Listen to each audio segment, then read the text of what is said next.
ദാനത്തിലാണ് ഈ പ്രപഞ്ചം നിലനിൽക്കുന്നത്. എന്താ അഭിപ്രായം?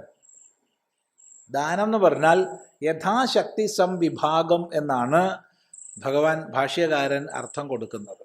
ദാനം യഥാശക്തി സംവിഭാഗം, ശക്തിക്കനുസരിച്ച് വിഭജിക്കുന്നതാണ് ദാനം. ഈ പ്രപഞ്ചം മുഴുവൻ നിലനിൽക്കുന്നത് അതിനെ കൊണ്ടാണ്. ഒരു മോളിക്യൂള്, ഒരു തന്മാത്ര എങ്ങനെയാണ് നിലനിൽക്കുന്നത്? ആറ്റങ്ങൾ അതിൻ്റെ ഔട്ടർ ഷെല്ലിലുള്ള ഇലക്ട്രോണുകളെ അങ്ങോട്ടും ഇങ്ങോട്ടും പങ്കുവെച്ചപ്പോഴാണ്. അവിടെ നിന്ന് തുടങ്ങി. കാറ്റെങ്ങനെയാണ് വീശുന്നത്? മർദ്ദം കൂടിയ സ്ഥലത്തുനിന്ന് കുറഞ്ഞ സ്ഥലത്തേക്കുള്ള മൂവ്മെൻ്റാണ്. വെള്ളം എങ്ങനെയാണ് ഒഴുകുന്നത്? കൂടുതലുള്ളിടത്തുനിന്ന് കുറഞ്ഞിടത്തേക്ക്, വിധാനം താണിടത്തേക്ക് ഒഴുകുകയാണ്. നമ്മളെങ്ങനെയാണ് ഒരു കുടുംബമായി ജീവിക്കുന്നത്? പരസ്പരം പങ്കുവെക്കുന്നതിലൂടെയാണ്. ഒരു രാഷ്ട്രമായി ജീവിക്കുന്നത് എങ്ങനെയാണ്? പരസ്പരം പങ്കുവെക്കുന്നതിലൂടെയാണ്. നമ്മൾ ശ്വാസോച്ഛ്വാസം ചെയ്യുന്നത് എങ്ങനെയാണ്? അതാലോചിച്ച് നോക്കൂ.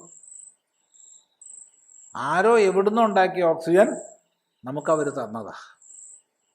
നമ്മൾ പുറത്തേക്ക് വിടുന്ന കാർബൺ ഡൈ ഓക്സൈഡ് ആരൊക്കെയോ സ്വീകരിക്കുക. ഈ പ്രപഞ്ചം മുഴുവൻ നിലനിൽക്കുന്നത് ദാനത്തിലാണ്. മുഴുവൻ യഥാശക്തി സംവിഭാഗം.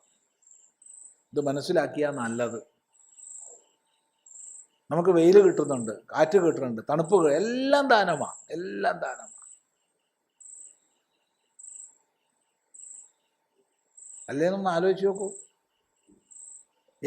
ഒരു മാലിക്യൂളിൻ്റെ സൃഷ്ടി പഠിച്ചാൽ മതി, അപ്പം നമുക്ക് മനസ്സിലാവും.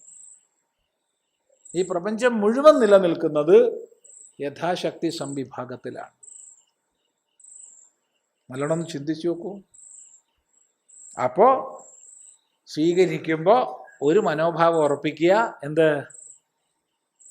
എന്ത് കൊടുക്കണം? സ്വീകരിക്കുക, കൊടുക്കുക, സ്വീകരിക്കുക, കൊടുക്കുക. ഇങ്ങനെ ചെയ്ത് ജീവിച്ചു പോവുക. വാങ്ങുക, കൊടുക്കുക.